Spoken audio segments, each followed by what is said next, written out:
தமிழ்நாட்டுக்குன்னா முதுகெலும்பு தான் முக்கியம். தமிழ்நாட்டுல ஒரு வயசான 80 வயசு கிழவன், வயதானவர், அவர் ரோட்ல நடந்து போயிட்டு இருந்தா கூட ஏதோ ஒரு காரணத்துக்காக அந்த இடுப்புல கட்டியிருக்க வேஷ்டி கீழே விழுந்ததுனா கூட உடனடியாக தன்னுடைய மானத்தை மறைத்து தன்மானத்தை காக்கக்கூடியவன் தான் தமிழனாக இருக்க முடியும்.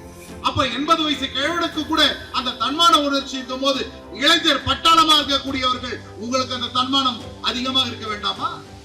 முதலமைச்சர் காலையிலிருந்து சாயந்தரம் வரைக்கும் அதே உயிர் நாடியோட உழைத்துக் கொண்டிருக்கிறாரு. ஊட்டிக்கு சென்றார். அங்க என்ன ரெஸ்ட் எடுக்கிறதுக்கு போனாரா? இதுக்கு முன்னாடி ஒரு முதலமைச்சர் அங்கேயே கேம்ப மாத்திட்டு போயிடுவாங்க. கொடநாடுன்னு அங்கேயே கொடுத்துட்டு இருந்தாங்க. அப்படி இருந்தார் முதலமைச்சர். நீலகிரி மாவட்டம் சென்றார். அன்றாடம் கழக பணிகளுக்கு சென்றார். அன்றாடம் அரசு திட்டங்களை நிறைவேற்றி கொடுத்தார். அன்றாடம் அரசு பணிகளை கவனித்தார். அங்க ஆட்சியாளரிடம் ஆலோசனை செய்தார். திட்டங்களை கொண்டு வந்து கொடுத்தார். அறிவிப்புகளை செய்தார்.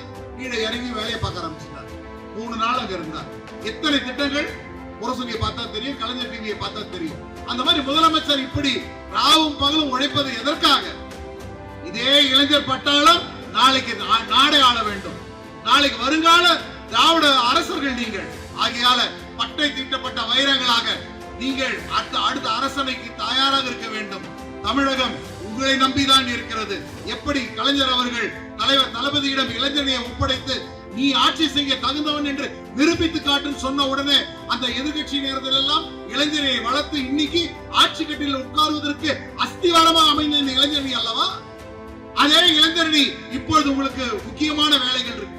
இந்த வேலையை செய்வதற்காக தான் இந்த பொதுக்கூட்டம்.